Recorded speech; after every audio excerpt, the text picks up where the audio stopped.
Je n'oublierai jamais le massacre qu'on nous a fait subir.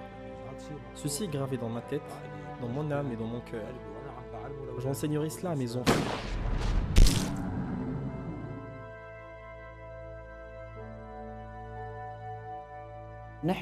À qui avons-nous payé la facture et de qui sommes-nous victimes? Jusqu'à présent, personne ne m'a répondu.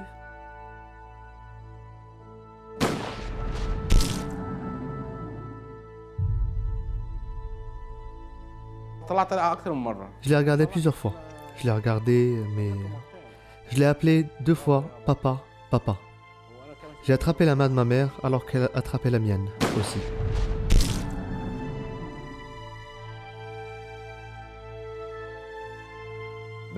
Je me souviens à ce moment-là, j'ai entendu le son des coups de feu d'un M16.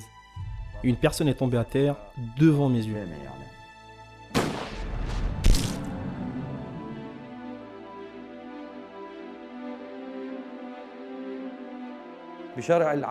Vous savez, dans toutes les lois qui peuvent exister au monde, la légitime défense est un droit acquis.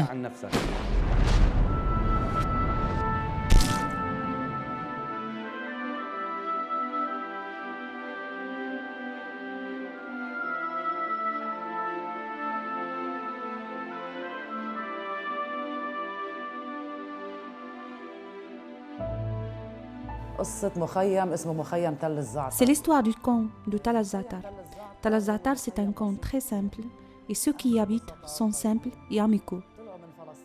Ils avaient quitté la Palestine en 1948 et se sont installés dans un camp appelé Tal al-Zatar.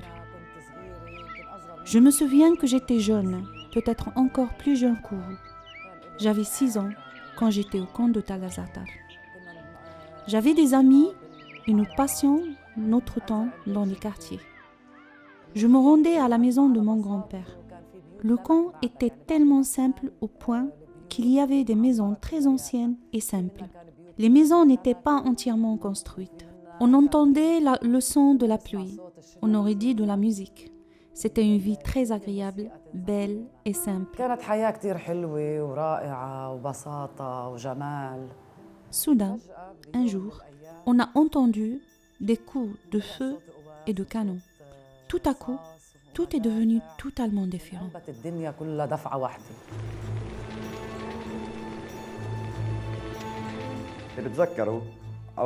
Ce dont je me souviens, c'est que le tout premier missile était tombé sur une imprimerie. Elle contenait énormément de papier. À peine j'ai eu le temps d'apercevoir ce missile qui s'est abattu sur l'imprimerie qui a pris feu. Comme vous pouvez vous en douter, les papiers ont brûlé. C'était une scène terrible. Le feu dévorait le papier, le carton et l'encre.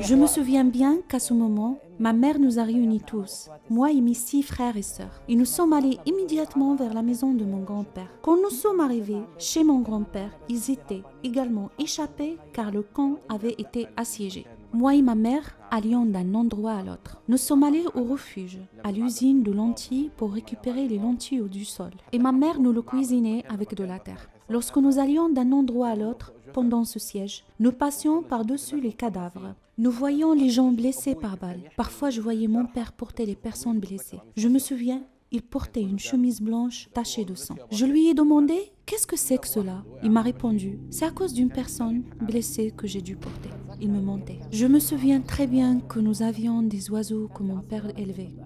Il y avait un oiseau que j'aimais particulièrement. Alors, j'ai dit à mon père que je voulais aller le chercher.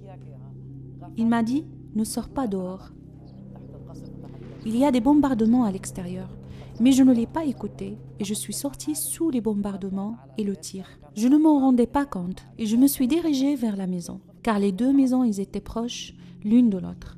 Il y avait une fumée qui montait de la maison. J'ai eu peur que l'oiseau soit mort. Quand j'y suis entrée, je l'ai trouvé vivant. Je l'ai sorti de la cage. Il y avait même des grains que l'on décortiquait. Je suis revenue à la maison de mon grand-père avec l'oiseau.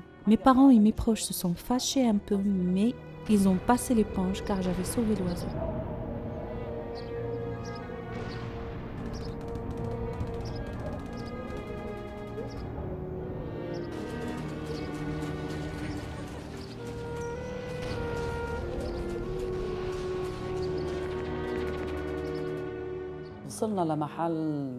En conséquence des événements et du siège du campement, l'approvisionnement en eau et en nourriture était coupé. Le problème ne concernait pas uniquement l'eau, mais c'était aussi en août et septembre. En juillet, août et septembre, il fait chaud et nous avions besoin d'eau. Je me souviens très bien qu'il y avait un puits à côté de la maison. Un dicton est même apparu à cause de ce puits, selon lequel les gens de Tal Az-Za'atar boivent de l'eau mélangée au sang.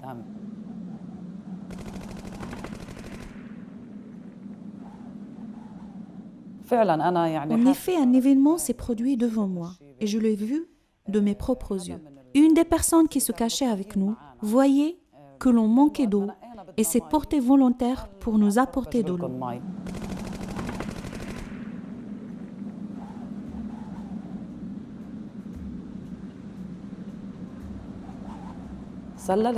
Je me suis faufilée un moment pour voir ce qui se passait dehors. J'étais curieuse de savoir ce qui se passait à l'extérieur, car nous ignorions encore ce qui s'était passé là-bas. En fait, quand il a atteint le puits, on lui a tiré dessus. Il est tombé dans le puits.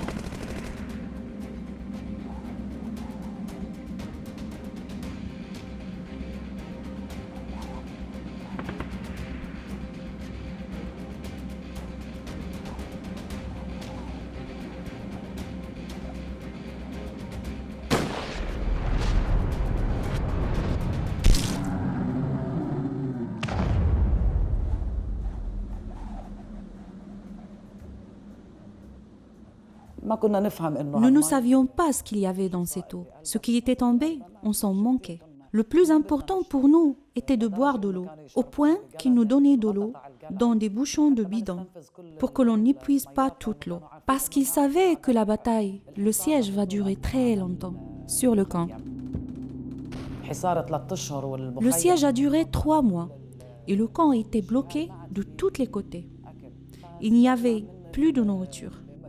Nous avons entendu nos voisins, immigrants qui étaient cachés avec nous, que les réfrigérateurs de fruits et légumes ont été ouverts et que les gens ramenaient des aliments à leurs enfants pour les nourrir. Alors, nous avons demandé à notre mère de nous apporter de la nourriture. La première fois, elle est allée et tout s'est bien passé. Je me souviens qu'elle est repartie le jour même, alors qu'il y avait des combats féroces dans cette zone. Ma mère est allée au réfrigérateur. Sur son chemin, on lui a tiré dans le dos. Elle est morte avant même d'avoir atteint le réfrigérateur. Nous avons entendu les gens dire qu'elle était décédée. Ce qu'on avait entendu au départ, c'est qu'elle a été blessée.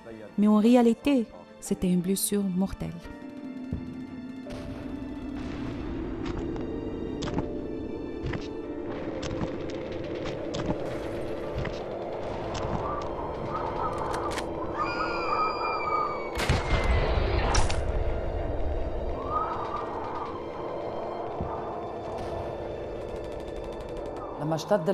Quand le siège s'est intensifié contre le camp et que la maison où nous étions devint menacée et un missile fut envoyé dessus, il était devenu inévitable de quitter la maison. Alors nous avons déménagé ailleurs. Nous avons emballé nos affaires et tout ce que nous pouvions prendre avec nous, et nous sommes allés à l'autre bâtiment. Et à ce moment-là, nous nous sommes dit, si seulement nous n'étions pas sortis.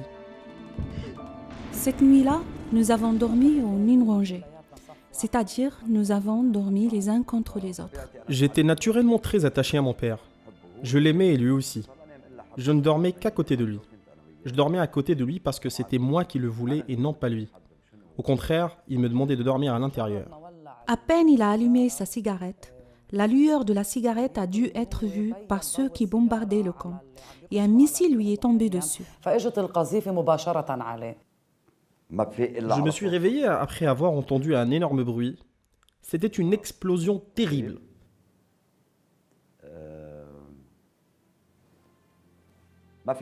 Mon père ne bougeait pas et je me suis retrouvé couvert de son sang. Nous pensions que mon frère Haïdar, qui dormait à côté de lui, a été blessé avec lui. Mais il n'a été blessé que par un éclat d'obus. Il n'était pas gravement blessé. Mon père est décédé sur le coup, à la suite de ce missile qui est tombé sur l'endroit où nous nous trouvions. Bien sûr, j'ai crié et injurié.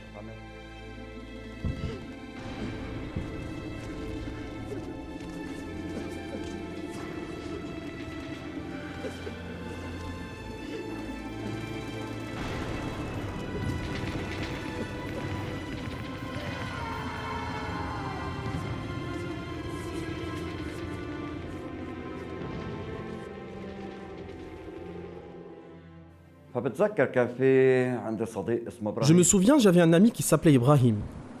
J'avais l'habitude tous les jours de sortir jouer avec ce petit garçon. Pour une raison quelconque, j'avais dormi tard et j'ai entendu le bruit d'un missile. Nous étions surpris, puis nous sommes sortis voir ce qui se passait. Nous avons trouvé une mère et son fils qui n'étaient autres que mon ami Ibrahim, blessé et mort. J'ai pleuré spontanément. J'avais perdu mon ami avec qui je jouais d'habitude.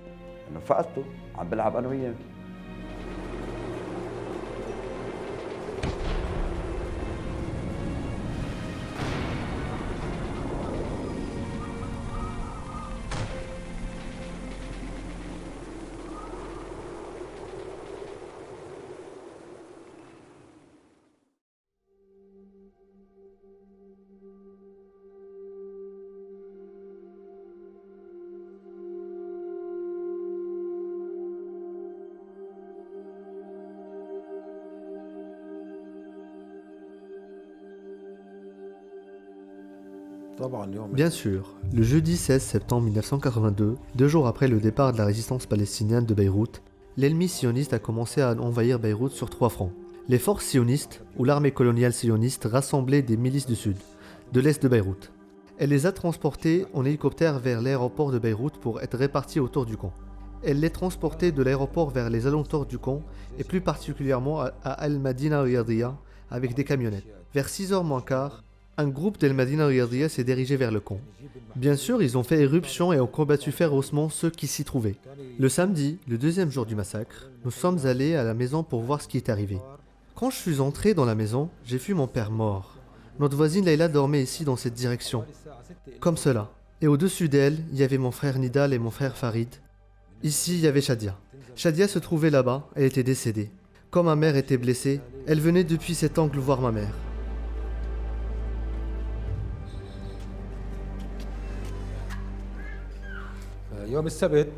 Ma sœur Niad était à côté d'elle, et ma sœur Souad était ici blessée, car elle a été paralysée immédiatement après que les coups de feu aient été tirés.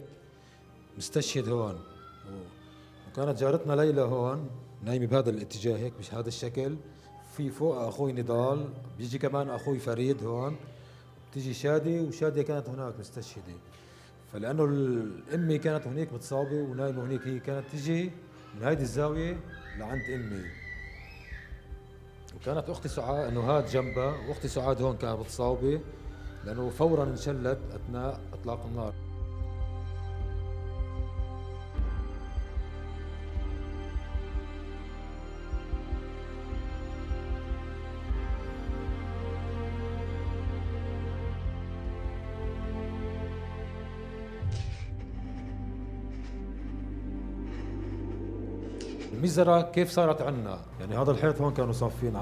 Le massacre a eu lieu à cet endroit près du mur. Ils avaient constitué une rangée et mon père est allé à l'intérieur pour leur apporter l'argent. Il leur a donné cet argent et puis ils lui ont dit d'aller près du mur. Une fois qu'il a eu le dos tourné, ils ont commencé à tirer. On lui a tiré sur le côté et il est mort instantanément. Ils ont commencé à tirer sur tout le monde. Mon frère Nidal se cachait dans ce coin derrière des matelas. Ils ont commencé à lui tirer dessus jusqu'à ce qu'il l'atteigne et qu'il tombe.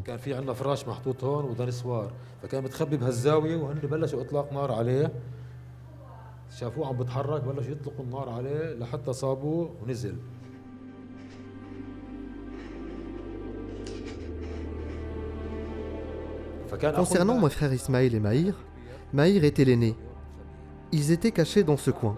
Pendant la fusillade, Maïr a immédiatement saisi la main d'Ismaël et ils ont couru vers la porte. Ils sont entrés dans la cuisine Puis de la cuisine, ils sont allés se cacher dans la salle de bain. Depuis la salle de bain, ils voyaient ce qui était en train de se passer dans la pièce.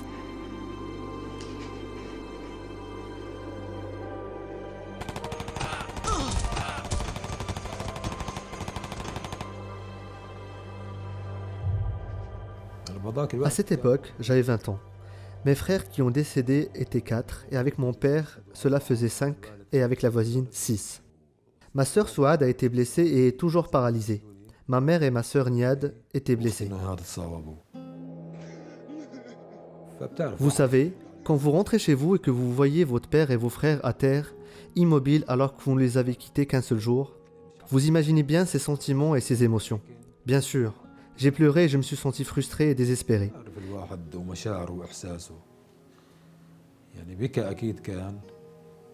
Et pendant un certain temps, le sentiment de vengeance était le plus fort.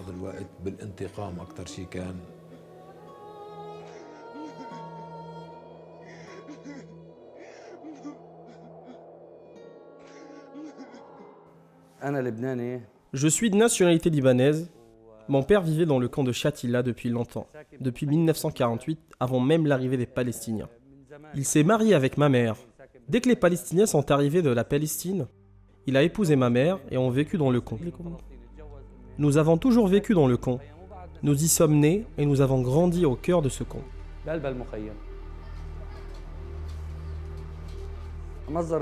Au moment du massacre de Sabra et Shatila, mon père et moi avions un magasin dans la rue inférieure, la rue principale du camp. J'avais 12 ans. Mon père m'avait envoyé faire la vaisselle. Il y avait un réservoir à l'extérieur dans la rue avec un robinet par lequel nous lavions les assiettes et les tasses. Je suis donc sorti laver les assiettes et les tasses et ils nous ont tiré dessus et ont touché le réservoir. Nous avons donc dû quitter le camp. Nous avons traversé les ruelles du camp et nous en sommes sortis. Nous avons séjourné à Beyrouth pendant environ 3 jours. Quand le massacre était fini, nous y sommes retournés.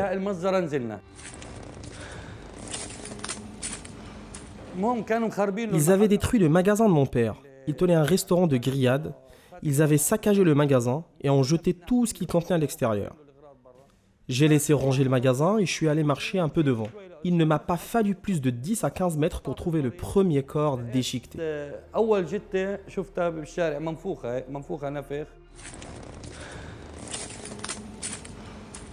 En face, il y avait une maison avec une épicerie. C'était la maison du Caïd, la maison d'Abou Qaïd. La sœur de Caïd était la gérante de l'épicerie. Elle a été pendue avec une corde accrochée au plafond alors qu'elle était enceinte. Ils l'ont coupée par le milieu et ont voyé son bébé suspendu de son ventre.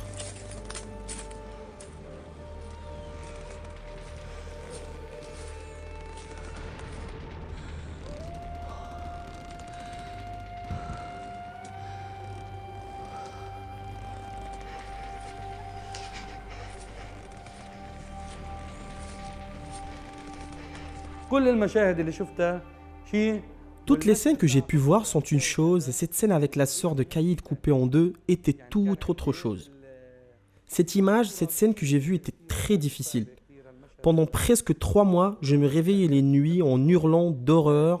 Je revoyais cet horrible spectacle. J'étais dans cet état pendant environ 3 mois, ne pouvant pas dormir toutes les nuits à cause de cette scène.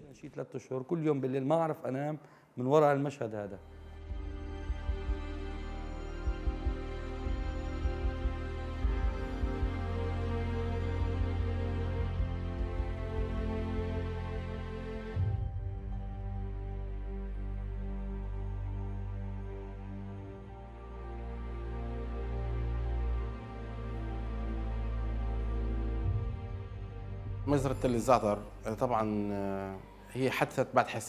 massacre de Tal el-Za'atar a eu lieu 50 jours après le siège du camp.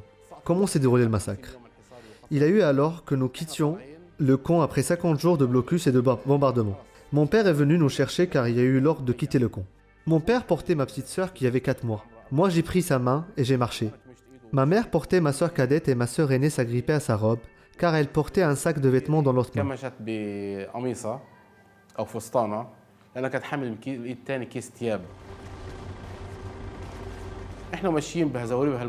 Nous marchions dans les ruelles du camp et nous voyions des corps ici et là. Nous avons été surpris par un spectacle étrange. Nous avons vu un jeune homme palestinien qui s'est fait attraper. On lui a attaché une main et une jambe à une jeep et son autre main et son autre jambe à une colonne et il le séparait en deux. وايده اجر بملاله ويفسخوه بالنص.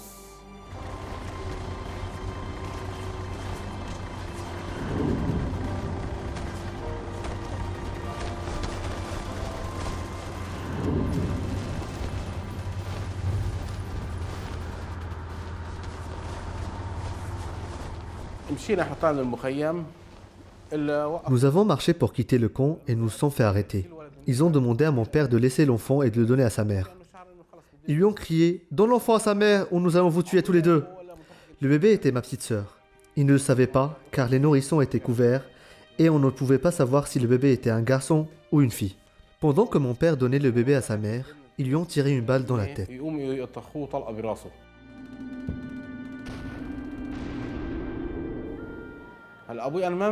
Mon père n'est pas mort immédiatement. Son sang m'a éclaboussé, moi et ma sœur. J'étais terrorisé et je me suis caché dans la robe de ma mère. Ma sœur aînée se cachait aussi derrière dans la robe de ma mère.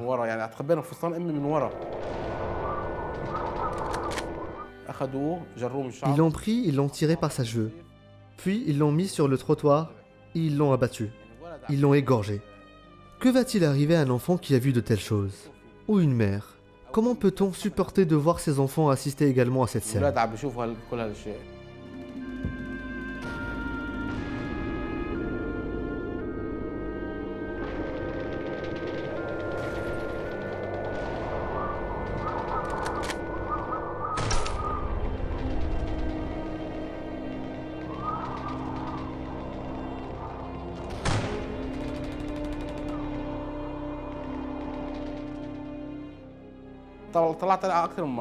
Bien sûr, je l'ai regardé plusieurs fois. Je l'ai regardé, mais... Je l'ai appelé 2 fois. Papa, papa. Je tenais la main de ma mère et elle me tirait vers elle.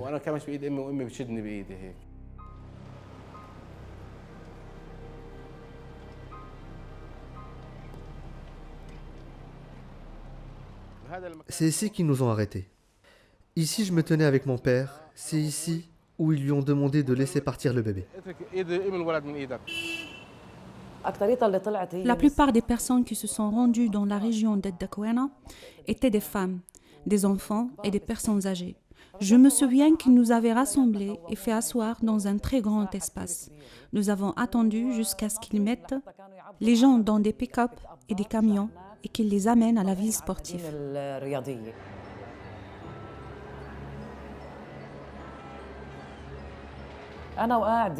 Pendant que j'étais assise, je me souviens d'un homme qui avait les cheveux épais, comme cela.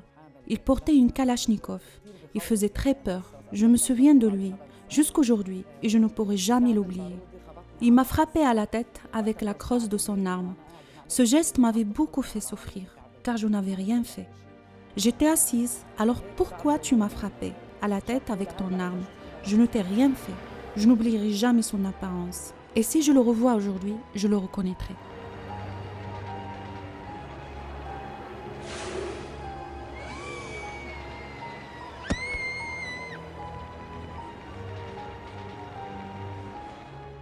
Nous voyons devant nous des postes. Non pas des postes des camions de la Croix-Rouge.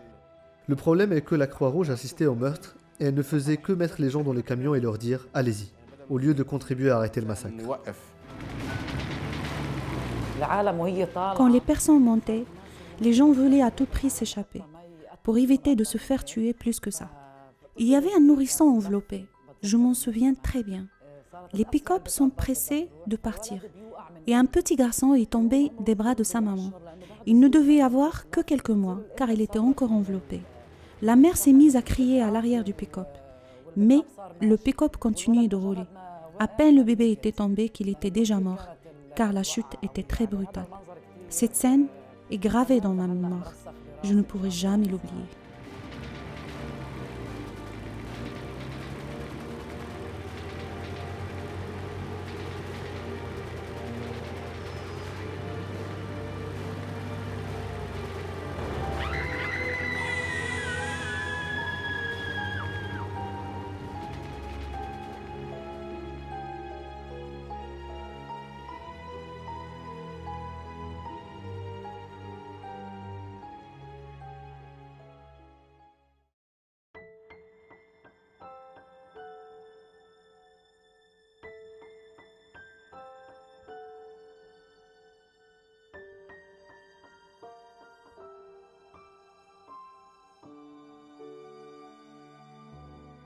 بس طلعنا من تل الزعتر Ils nous ont déplacés de Talzata et nous ont fait habiter dans une maison dans Damour. À cette époque, ma mère était sous le choc de la mort de mon père. Elle a été traumatisée et ne prenait plus soin de nous, ni soin de ma petite sœur qui avait 4 mois. Elle ne se souciait plus de l'allaiter ou de la nourrir. Elle avait l'esprit ailleurs, comme si elle ne vivait plus dans ce monde. Ensuite, sa famille est venue la prendre. Il y avait à l'époque des institutions internes qui traitaient la question palestinienne. Elle nous avait choisis pour intégrer cette institution. C'était une nouvelle institution appelée Village d'enfants Hanan, qui était située dans la montagne sur le marché ouest. Ceci s'est passé en 1978. في سوق الغرب وهذا الوقت كان بسنة 78.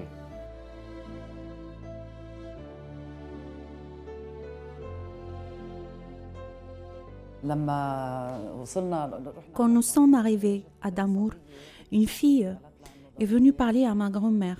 Elle lui a dit qu'il fallait amener les enfants à l'institution de Beit Atfal al-Soumoud. C'est une institution pour les enfants des martyrs. Et en effet, nous sommes allés à Beit al-Soumoud. C'était comme un rêve, un fantasme. Quand j'y suis allée, j'ai trouvé des arbres, des balançoires, des roses. Je n'avais pas vu de telles depuis très longtemps. L'odeur. À cette époque, il y avait des pins dans la région de Beir Hassan. L'odeur des arbres vous donne l'impression d'être entré dans la maison des rêves. زي اللي فايتة على بيت الأحلام.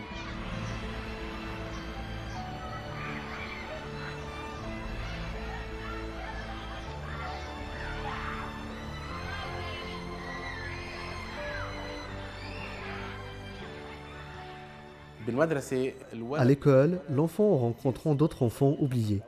Nous étions réunis dans un internat et ils nous organisaient souvent des voyages. Surtout que l'on voyageait dans des pays européens et des pays divertissants. Ceci eut un impact positif sur moi.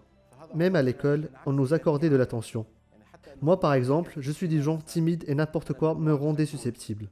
Dès que quelqu'un me parlait, je fondais en larmes. Il me consolait et me traitait gentiment. Au point que celle qui m'élevait venait avec moi dans la classe pour m'aider à me sentir rassuré. Je l'appelais même maman.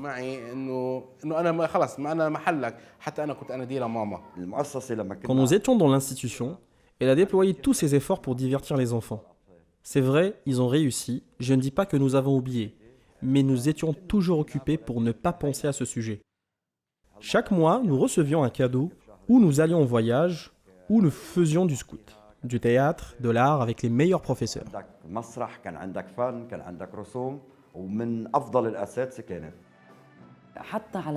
Elles étaient aussi attentives à notre état psychologique. Si quelqu'un remarquait que tu étais contrarié, ils venaient immédiatement te voir.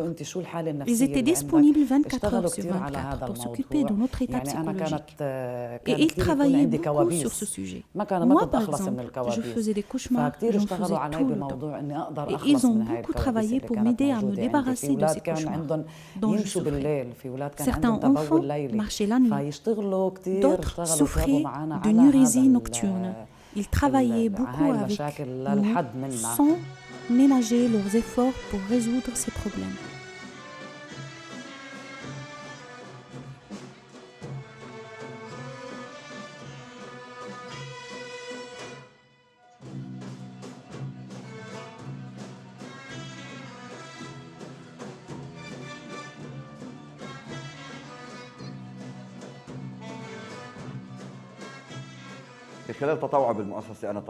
À travers mon bénévolat dans l'institution, bien sûr, avant cela, j'aimais la musique et j'ai essayé d'apprendre sans avoir de cours au professeur. Un jour, par hasard, j'ai vu un instrument à vent jeté dans les déchets. Je l'ai pris, je l'ai nettoyé et j'ai essayé de souffler. En fait, c'était un petit saxophone. Bien sûr, j'ai continué à travailler sur le sujet et évidemment, aussi à travers l'institution, il y avait des professeurs d'art et je suis tombé amoureux de la musique.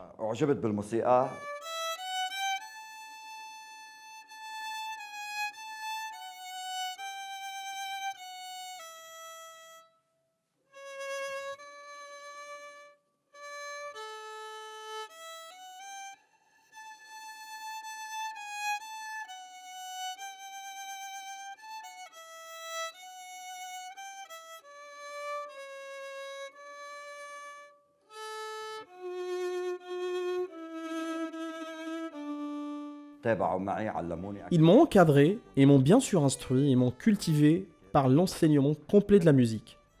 J'ai mis en pratique tout cela au sein de Beit Adfar al-Sumoud, dans laquelle j'étais bénévole en dessin et en musique. Bien sûr, nous avons éduqué de nombreuses générations, et encore aujourd'hui. مرقت ولحد هلا طبعا انا بعلم بمخيم. J'enseigne au camp de Rachidia en tant que bénévole afin de compléter la marche de l'éducation de ces enfants, qui n'ont pas le droit, ou plus exactement, qui n'ont pas les moyens d'aller étudier à l'étranger. طلعت تدرس برا.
من خلال عملي بالموسيقى. À travers mon travail dans la musique, le massacre de Tal az-Za'atar a évidemment influencé mon imagination. Il y a toujours quelque chose du massacre qui a influencé toutes mes œuvres musicales.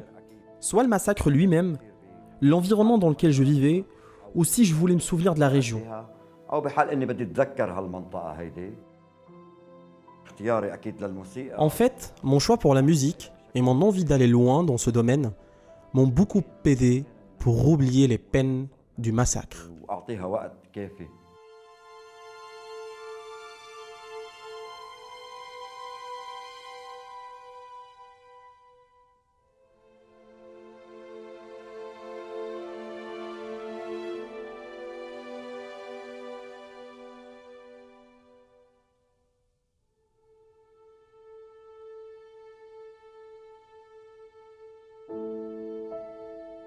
ب 12 آب بجيب الأولاد على المؤسسة. Le 12 août, j'ai amené des enfants à l'institution et je leur ai expliqué et raconté mon histoire et l'histoire des gens de Tal az-Za'atar, en commémoration de Tal az-Za'atar, afin que les enfants comprennent la souffrance endurée par les gens de ce camp. Bien sûr, après cette activité, certains enfants ont exprimé ce qu'ils ont entendu à travers des dessins, des chansons ou des sketchs. Ils ont pu exprimer ce qu'ils connaissaient de cet événement. شات بيصيروا يعبروا عن اللي بعرفوه عن هاي المناسبة. هلا طبعا. Bien sûr, il est vrai que certains ont tenu des armes et sont allés se battre. Quelques-uns ont continué, d'autres ont été tués, et certains ont été blessés. Mais moi, j'ai trouvé que ma place était dans ce domaine, dans la musique, de donner et de mettre en lumière un cas spécifique que j'ai vécu. Et effectivement, j'ai trouvé cette méthode très réussie. لقيتها أنا كتير ناجحة. أنا حملت سلاح لأجل ما صار في Je me suis battu avec des armes à cause de ce qui s'est passé dans les camps de Sabra et Shatila. Nous avons pris les armes durant la guerre dans les camps. Le petit enfant qui est mort dans le massacre de Sabra et Shatila était un petit enfant. Est-ce qu'il savait quelque chose? Certains étaient âgés d'1 mois, 2 mois et d'autres de 6 mois. Ils les ont tous tués. Nous non plus, nous n'avions pas fait de distinction. Nous avons pris les armes pour défendre les camps après ce que nous avions vu. Nous ne voulions pas que cette tragédie se reproduise. اللي صارت لمخيمات صبرا وشتيلة. بعد المجزرة رحت انتسبت. Après le massacre, j'ai intégré un institut. 3 ans plus tard, nous avons été surpris par le déclenchement des combats des camps. Ils ont changé nos vies. J'ai pris les armes et j'ai défendu le camp et les gens du camp, et je me suis défendu en premier lieu, parce que je ne voulais pas que cela se reproduise. Mon père et mes frères ont été tués alors qu'ils ne portaient pas d'armes. Alors j'ai dit non, je préfère mourir en portant une مش arme. حاملين سلاح، فأنا قلت لا، أنا خليني أموت وأنا حامل سلاح وأنا عم بدافع عن نفسي أفضل.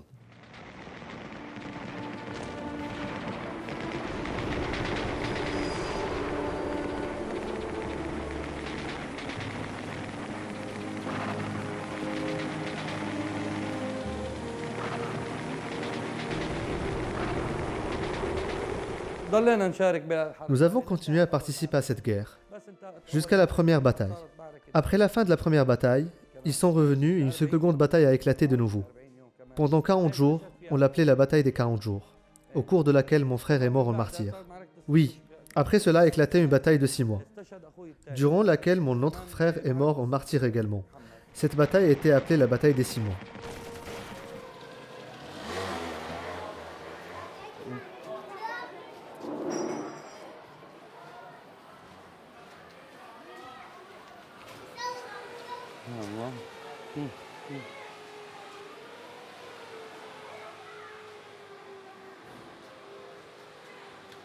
هون هون بالضبط.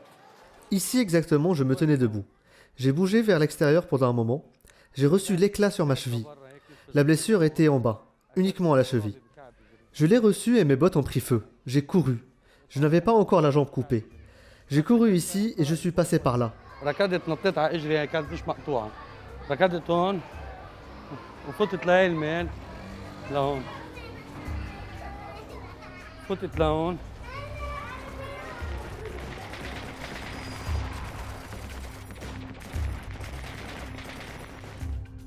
هون قعدت بالارض. Je me suis assis là et j'essayais d'atteindre le feu avec mon pied. Mon ami est arrivé. Il était également blessé à la poitrine. Il s'est pris les pieds dans le seuil de la porte là-bas alors qu'il portait une bombe à la main. La bombe a explosé et je me suis tourné sur le côté. C'est ainsi que la bombe est venue en dessous de ma jambe et mon autre jambe s'est envolée. Mon ami, ce jeune homme s'appelait Abou Farid. Il est mort. Ils m'ont fait sortir par cette fenêtre. Vous voyez la fenêtre d'où sort la lumière. Ils m'ont donc fait sortir par l'autre maison. Puis, de ruelle en ruelle, ils m'ont emmené au Croissant Rouge. لحكموني.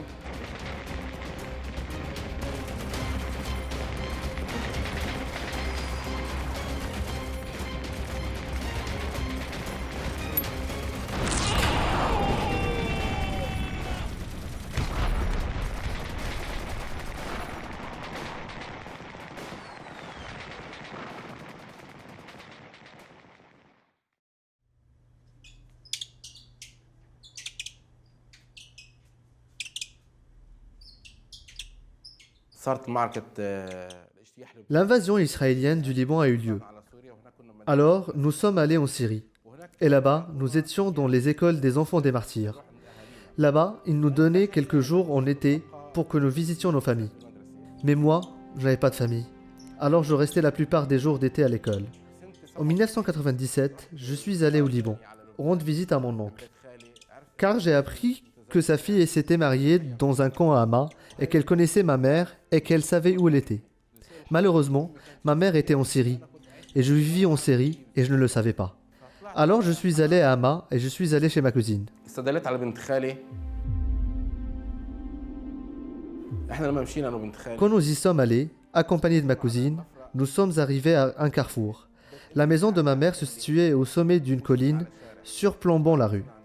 Nous sommes allés chez ma mère et ma cousine m'a dit « Ne te précipite pas vers elle, je vais d'abord la voir et lui parler. Ne la salue pas. » Je lui ai dit que je ne pouvais pas. Elle m'a dit d'être patient.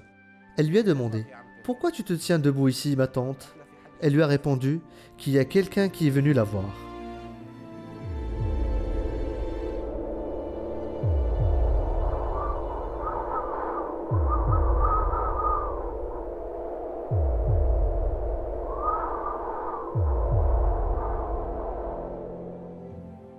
Elle lui a dit c'est Hussein.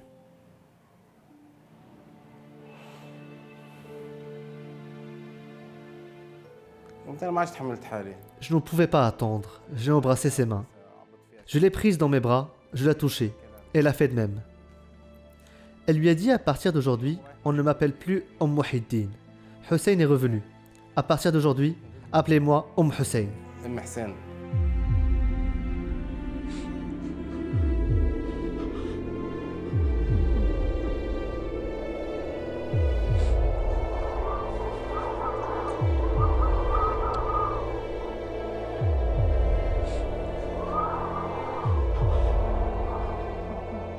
انا شعوري الداخلي Mon sentiment intérieur avait changé. J'ai senti que j'ai retrouvé mon adresse que j'avais perdue il y a 30, 40 ans. Ou 30, 20 ans. Je sentais que j'avais retrouvé mon affiliation. J'ai retrouvé ma famille. J'étais livré à moi-même. J'étais seul. Seul dans le sens où j'étais un frère parmi ses sœurs et j'étais seul sans famille. كأخ بين أخوات ووحيد من غير أهل. الأكثر شيء La situation qui nous ennuyait le plus était quand l'Aïd arrivait, par exemple, lorsque nos familles venaient, car nous sommes restés en contact avec nos familles. Certes, nos parents sont décédés, mais on avait une grand-mère, un grand-père, un oncle paternel, un oncle maternel, un frère. Il y avait toujours un contact entre nous et eux. Ces moments étaient trop durs pour nous, car nous étions partagés entre notre désir d'avoir notre propre vie indépendante et notre désir d'intégrer leur vie et d'être avec eux. Quand ils nous rendaient visite, nous étions extrêmement heureux, mais à la fin de la journée, quand ils étaient sur le point de partir, nous nous sentions vraiment très tristes parce que nous étions liés à eux. Ils représentaient notre passé tout entier. يعني الواحد اثناء المجزره À l'époque du massacre ou durant le massacre, tu ne pouvais dormir pas tranquillement. Tu réfléchis, tu entends le bruit des coups de feu tirés en l'air. Tu pouvais penser que quelqu'un venait te tuer ou que quelqu'un venait t'arrêter ou te faire quelque chose. Je ne me sentais pas du tout en sécurité. Tu fais des rêves désagréables, horribles. Tu as l'impression de voir des fantômes ou de vivre dans une ville fantôme. Comme si tu ne vivais pas dans ce monde. Comme si tu vivais entre des tombes. كانك نايم بين قبور. في كابوس واحد Il y avait un cauchemar qui ne me quittait jamais. Il durait très longtemps et j'en rêvais toujours. Une personne entre par la fenêtre, tenant un couteau, et veut me tuer. Je me réveillais la nuit en criant. J'ai réussi à me débarrasser de ce cauchemar grâce à l'aide des spécialistes qui étaient dans Beit Atfal al-Soumoud. Ils m'ont aidé à surmonter cette phase de cauchemar. Mais ce rêve est resté jusqu'à l'âge de 11 ans. لا قدرت اني اتخطى هاي مرحله الكابوس، بس تقريبا ضل معي حوالي لصار عمري شي 11 سنه.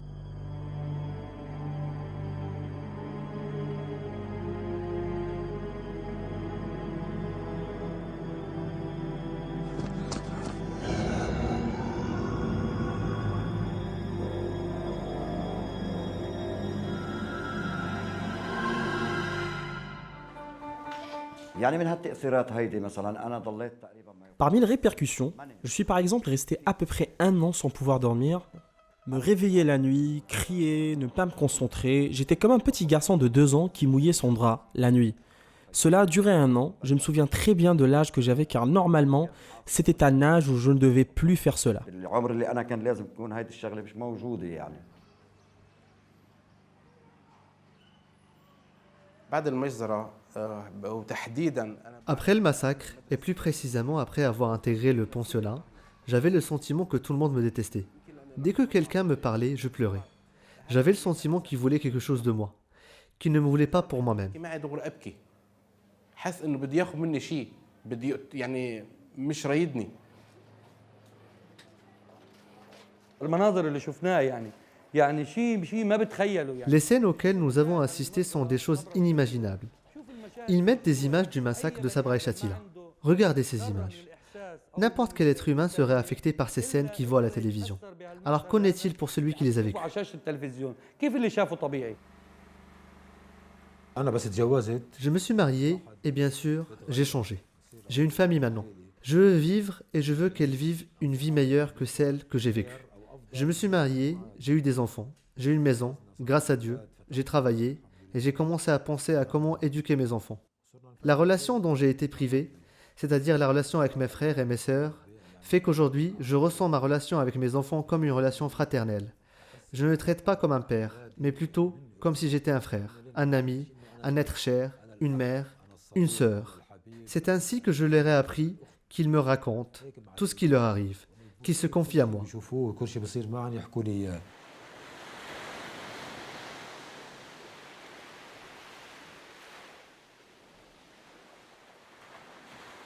يعني أكيد مثل ما أنا كنت أشعر.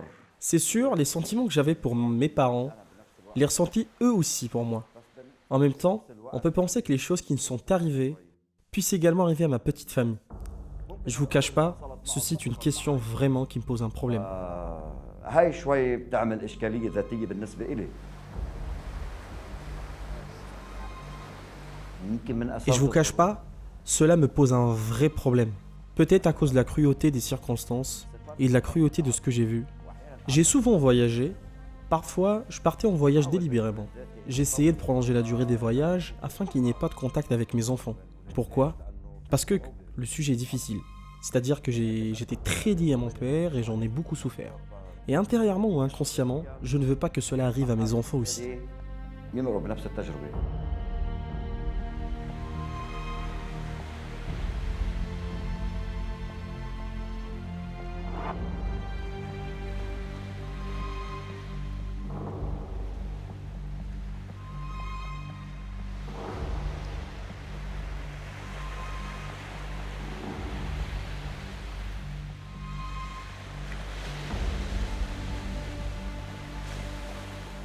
انا عائلة تعني لي كثير شغلات. Ma famille compte beaucoup pour moi. Je suis une personne qui a perdu sa famille et j'étais seul. J'ai perdu ma famille, j'ai perdu mon père qui a été tué devant moi. J'ai donc essayé de ne pas porter d'armes et de ne rien faire pour rester près de mes enfants. J'ai perdu ma mère durant une période, alors j'ai cherché à avoir une bonne relation avec ma femme, afin de fonder une famille et garder mes enfants dans cette famille.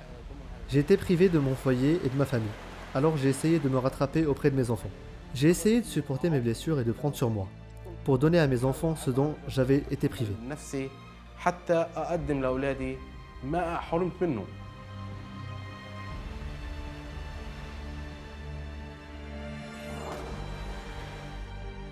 كل سنة بتمرق. Le 12 août de chaque année est le jour le plus douloureux et le plus triste pour moi.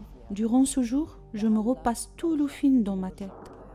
Je ne peux pas oublier ne serait-ce qu'un petit détail de ce qui m'est arrivé ce jour-là. معي بهذا التاريخ.